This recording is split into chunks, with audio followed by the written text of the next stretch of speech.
Hello everyone.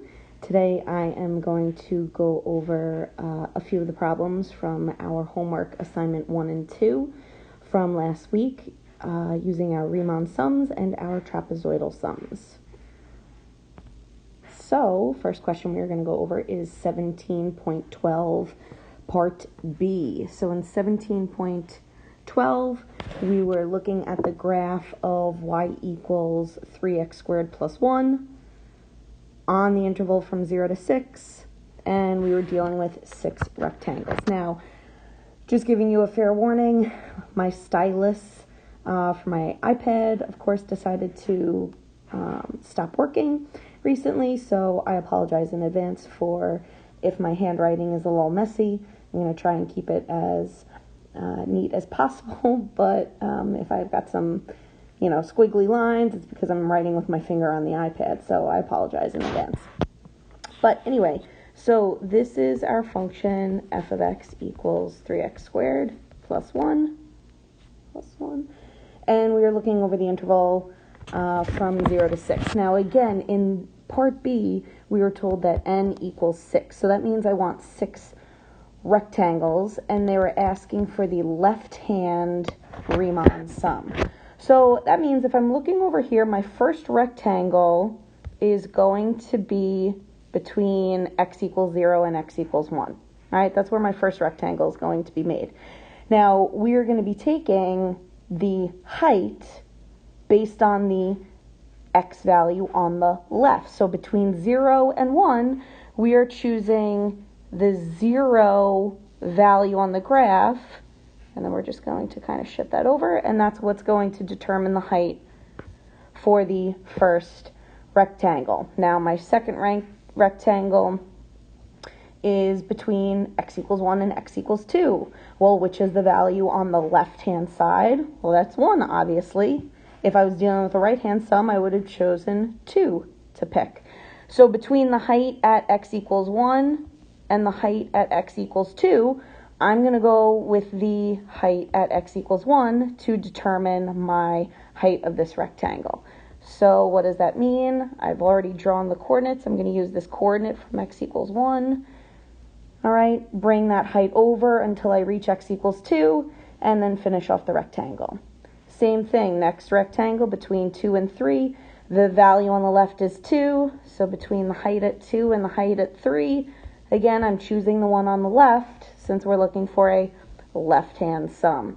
So I'm using the height at 2, just bring that directly over until I get to x equals 3, and I'm going to continue the same pattern. Between 3 and 4, I'm choosing the height of x equals 3. Between 4 and 5, I'm choosing the height of 4. And for the rectangle between 5 and 6, I'm choosing the height at 5. So I've pretty much now got all of my rectangles for my left-hand sum.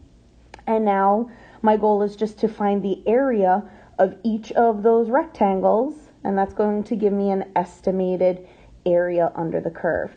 Now, really what we're doing here in order to find this area is I have 6 rectangles. So I'm going to be finding the area of 6 rectangles, right? I apologize. I don't know why I'm writing A times W. Let's backtrack for a second. How would we find the area of rectangle? A rectangle, well, that's length times width, not A times W. So I'm pretty much doing length times width 6 times because I have 6 rectangles. How many have I got? I'm going to run out of room here, so I'm going to go on to the next line. Okay, so I pretty much have to, this is going to be the area of my first rectangle, my second rectangle, third, fourth, fifth, and finally our 6th rectangle. Now, the length of your rectangle is pretty much determined by, again, how high are each of your rectangles. That's pretty much determined by the y value at each, oops, a little messy again, working with my finger. That's with the y value at each of these coordinates that we chose to use to help for our height. Okay, now, so that's going to determine the length of the rectangle. Now, the width of the rectangle is all based upon how wide the rectangle is. So the width of all my rectangles, in this case, happen to be the same width, right? So those are all a width of 1. I go from 0 to 1, that's a width of 1. From 1 to 2 is a width of 1. 2 to 3 is a width of 1. So what you may have seen from the textbook pages is if the width of all your rectangles is the same, what you'll see a lot of times is you could actually factor that out because it's all going to be the same number. And so what we really have to do after that is just add up all of the lengths of our different rectangles. And, oops, go back to the pen. And once we add up all those lengths, we get a total, and we can multiply it by our width. Now again, in this case, the width of all of our rectangles is 1, so because that is a consistent value, we can just factor out. If you don't want to factor it out, that's completely fine. It's not a necessity to factor it out. You could have left it in this format of length times width plus length times width plus length times width over and over for the 6 different rectangles. That's absolutely fine as well. Okay? This is just giving you another option in order to maybe simplify your calculations a little bit, because sometimes we just like to take the easier path. Okay, next thing we have to do is we have to figure out all of these L values. Now, how are we going to do that? We are going to, we pretty much have to find all of these Y values of the coordinates.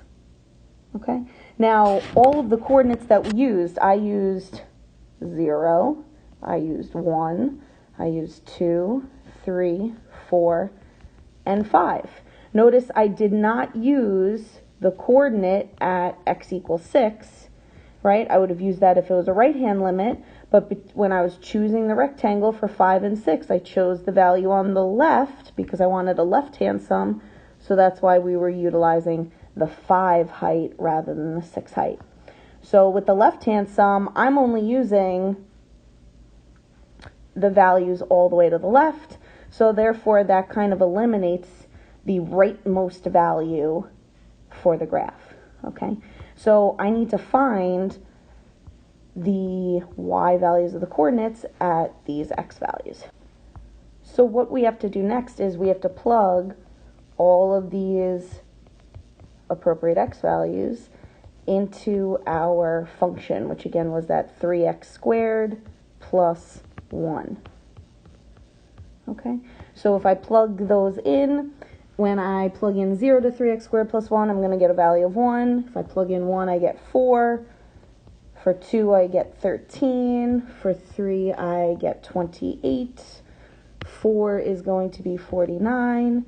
And 5 is going to be 76. And again, I'm just taking those x values and I'm plugging them into our original function again, which was 3x squared plus 1. So that's where I got all those values from. Now those 6 values are my L1, L2, L3, L4, L5, and L6. So I'm going to just replace those into my equation. And again, sorry, messy handwriting. And so when I add those all up, I get a sum of 171. Take the 171, multiply it by my width of 1, and that means that my estimated area under the curve using my left-hand sum is 171 square units. It's okay if you didn't write the square units on your paper before, but really, because we're dealing with area, it should be in units squared. So that's our estimation based on our left-hand sum. Okay. Moving on, I'm going to move on and also do 17.16. This was using the midpoint sum. So the midpoint sum is going to be a more accurate estimation, okay, because when we look at the graph, we're going to have the least amount of excess space. I'm just going to go back for a second.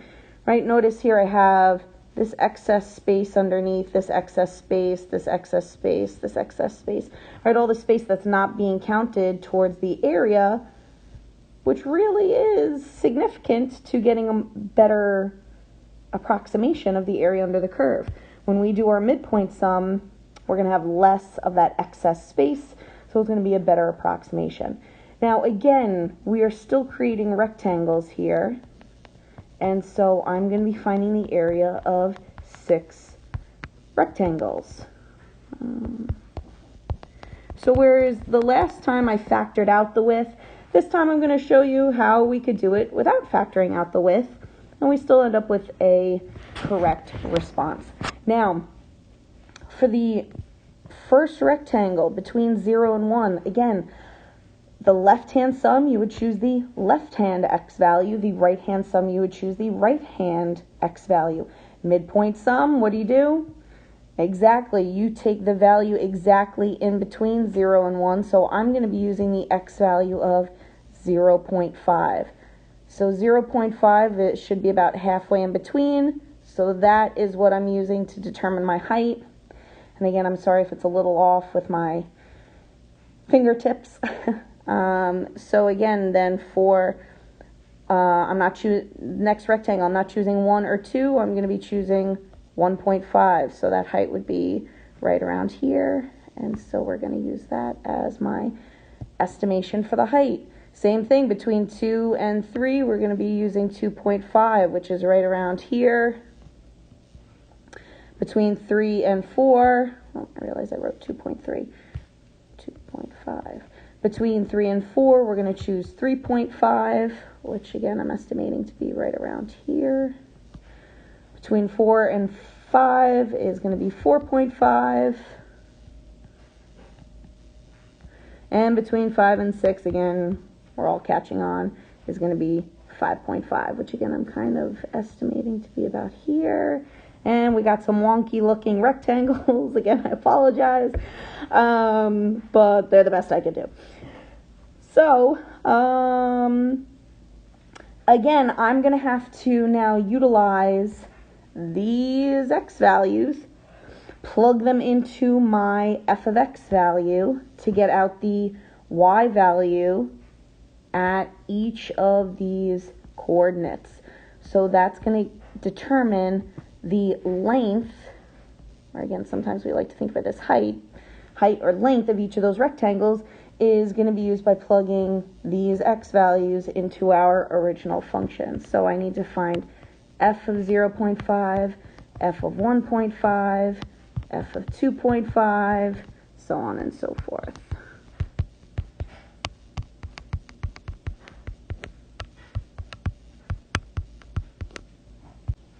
Okay, and as you can see, I'm plugging these values back into our 3x squared plus 1, and I get out the values 1.75, 7.75, 19.75, 37.75, 61.75, and 91.75.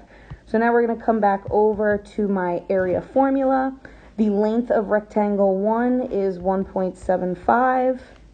And the width of that rectangle is the distance between 0 and 1, which is a width of 1. All right, now second rectangle is a length of 7.75 times another width between 1 and 2. That's a width of 1. And again, we're carrying on in the same manner, 19.75 times 1, so on and so forth. And if I fill all the rest of them in, multiply, add them up, we end up with an area of 220.5 square units. So that is a more accurate approximation than the last problem that we did that approximated 171. That is obviously quite an underestimation because of all that excess space under the area.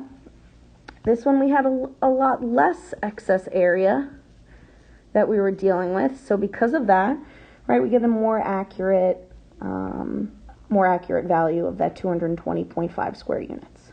Okay. Now, so we've got the question 17.19 from day 2, the trapezoid day. Okay, 17.19 did not give us an f of x function. It gave us the graph to look at instead. So we're still able to do our estimated sum, but instead of being given the function and have to find the graph, we're just given the graph already, which actually, in my opinion, I think makes it a little bit easier. So we are asked to estimate using the trapezoidal sum with 5 trapezoids. So I've got my quick sketch here of what my graph looks like. Now, we first of all have on the interval from 0 to 10. So if we do kind of that b minus a over n value, I've got from 0 to 10 divided by 5. So that means that each trapezoid is going to go a distance of 2. Okay, so I've got a trapezoid from here, and then I'm going to get another one from here to here, and then I'm going to get another one from here to here, and then here to here, and then here to here. Okay, so we're covering a distance of 2 lengths rather than just 1 length like our rectangles. Now with the trapezoid, we don't have to choose the left side or the right side. We're going to use both sides. So for my first trapezoid, I will be using the distance from 0 to 2. So here's the height at 0, here's the height at 2, and then we're going to connect those 2 points to create our first trapezoid. Now for the second trapezoid, I'm going from 2 to 4. So I have the height at x equals 2, and I have the height at x equals 4, and we are going to connect those 2 points together to create our second trapezoid. And again, then we keep going. So from 4 to 6, connecting those tops, and then from 6 to 8, connecting those 2 tops, and then going from 8 to 10, connecting those 2 points. And so those are then all the shapes that we're going to use in order to estimate our area under that curve. Now, as we said before, and even from the name of this idea, this is a trapezoidal sum. So our area that we're using for each one of these is no longer length times width. The area of a trapezoid is 1/2 times the height, and then b1 plus b2. Now, actually, what can be confusing in this is that b1 and b2 are the 2 parallel sides. Now, those parallel sides are actually I know we have height somewhere else, but those are actually the height or lengths of your trapezoid. So those are your f of x values, your y values of each side of the trapezoid. And the height here is actually the width of the trapezoid, which is that distance of 2 that we already found out from our b minus a over n. So all of the h values for this problem are going to be 2, and then we just have to figure out all of our different y values to plug in for the b1 and b2.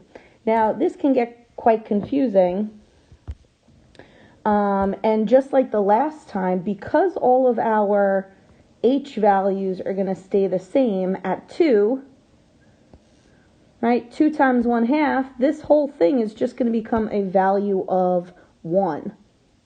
So we can factor that out, and then all we have to do is keep adding the different base values. So I've got the bases for my first trapezoid, and then I have to add the bases for my second trapezoid. Actually, let me go back. This is going to be, because this is at x equals 0.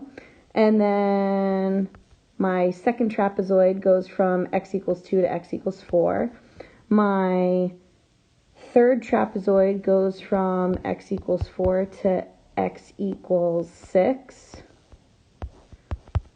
The next trapezoid goes from x equals 6 to x equals 8. And then finally, our last trapezoid goes from x equals 8 to x equals 10.